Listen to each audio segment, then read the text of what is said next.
Let's take a look at the next transparency. This is Brazil's foreign exchange reserves, which up in the middle of the year in 1998 had been up as high as about $75 billion. That's the very peak up there. Over the next month, it dropped a little bit. But then, when Russia blew out in August, the Brazilian reserves plummeted as people and speculators, hedge funds, began to pull their funds out of Brazil in a massive fashion, pull their money out of the entire so-called emerging markets, and Brazilian reserves began to plummet dramatically. There was a brief period where the IMF package was put together, a hyperinflationary $41 billion bailout, which didn't steady things for very long, and the reserves continued to plummet. Now, that little red triangle at the end is money which the IMF has just pumped into Brazil, $9 billion. Without that money, Brazil's reserves would now be under $25 billion, one-third the level they were at just about 6 months ago. With that money, they've just barely managed to hold things steady. In other words, bankers and hedge funds are pulling their money out, and the IMF is throwing money in to make sure that the bankers and the hedge funds can get out safely. And Brazil, to hell with Brazil, it's falling apart. So with its reserves plummeting in this fashion, Brazil finally, on January 13th, devalued by approximately 8%, and then a massive run against the currency developed. And the entire world financial system, like in the case of LTCM, was hanging by a thread at that point. There was an emergency meeting at the Federal Reserve, once again, as there was in the LTCM case. George Soros was there to help encourage people as the direction to be gone, which is to help bail out his hedge funds.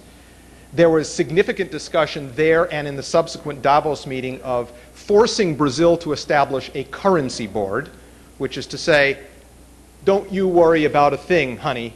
We'll take care of the money for you. That's what a currency board is, British colonial system. Now, don't you worry your little pretty head about this one little bit. We'll take care of everything. Right? And the way this works is that the bankers first obliterate your country, they create complete instability, and then they come in and they offer a currency board as the only way that you can possibly get stability. You just have to hand over control of your country, a minor cost, to the foreign bankers who will run the currency board. This is your typical mafia tactic. Late at night, they throw a chair through the window, your storefront, and then the next morning they come in and they offer you protection.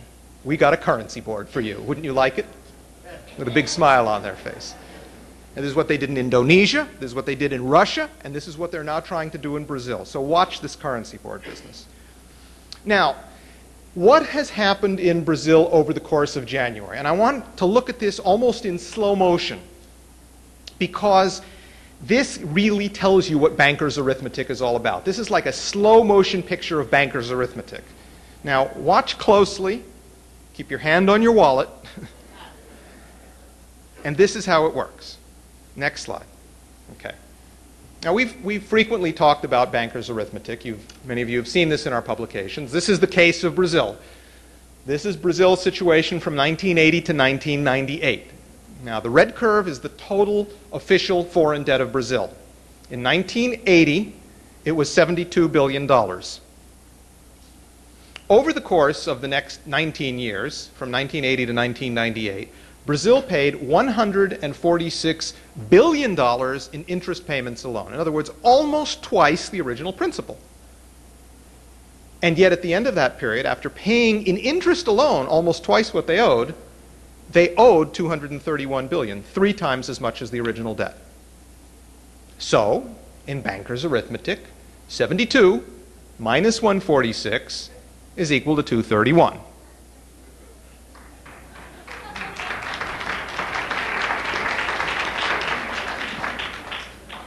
You won't be clapping after you see how it's done. Don't worry, I'm going to ask you to count in a minute. So, all right. So that's bankers' arithmetic. That's how it works. Now, people have noted, and it's a valid point. Well, wait a minute. You're not taking into account both any new money that may have come into the country productively to Brazil, and you're also not including amortization payments, principal payments out. And it's true. This graphic, this representation abstracts from that. But when you take those two flows into account, any new real money going in and any principal repayment coming out, guess what? It's worse. For example, I did a preliminary calculation in the next transparency. You can see what would have happened to Brazil's official foreign debt if it were deflated in this fashion. And Lynn has some specifications of how to do this in his paper. And this is a preliminary calculation of what the deflated, not the fully legitimate debt, you'd have to deflate that even further. But this gives you a rough idea of what that would be. And it wouldn't have grown to 231 billion, it would have only grown to 114 billion. Okay, now what happened? Next transparency. Well, first of all, the official foreign debt is not really the full total foreign debt of Brazil. Because in addition to the official foreign debt, you have to consider bonds that they have issued which are denominated in dollars, which are effective foreign obligations. You have to count investment by foreigners in the stock market and other forms of foreign obligations. So we've calculated that Brazil's real foreign debt, based on this calculation, at the end of 1998 was $481 billion. Well, what happened in January 1999? The value of the real, the Brazilian currency, plummeted from 1.22 reals to the dollar to 1.94 reals to the dollar, about a 40% devaluation in a month. Now, please take a seat as a Brazilian for a moment, not as an American. If you're a Brazilian looking at your foreign debt of $481 billion, back on January 1st of this year, that $481 billion was equal to about 500 billion reales, more or less, right there. 1 month later, after the devaluation, that same $481 billion in obligation is going to cost you 933 billion reales. Banker's arithmetic. And that's what you've got to pay.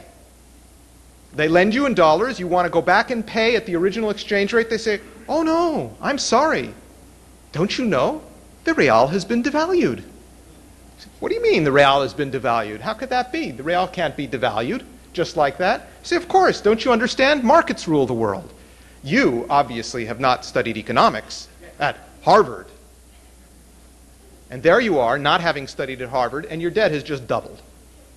Now, this is one of the ways in which banker's arithmetic works. Let me just make this point clear. The way banker's arithmetic works, the reason that this thing doesn't add up, that you get this crazy arithmetic, is because they cheat. How do they cheat? They change the unit of account on you. They lend you 100, and then they say, oh no, I'm sorry. That 100 is now not worth 100. That's worth 200. You've got to pay me 200. Why? We run the markets. Tough luck. What's the matter? Didn't you study at Harvard? So it's cheating based on the question of the unit of account, how you measure. And this is one of the effects on banker's arithmetic. It's the devaluation effect. Let's look at another effect in the next transparency. This is the effect of interest rates. Thank you also, IMF. Brazil didn't fully follow IMF directions in January. Brazil's interest rate internally was 25%. They only raised their interest rates to 40% on IMF instructions. The IMF wanted them to raise interest rates to 70%.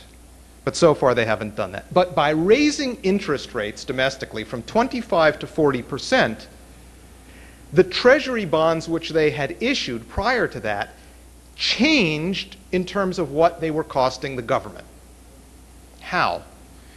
Because the government had done two very clever things. First, they issued some bonds denominated in dollars.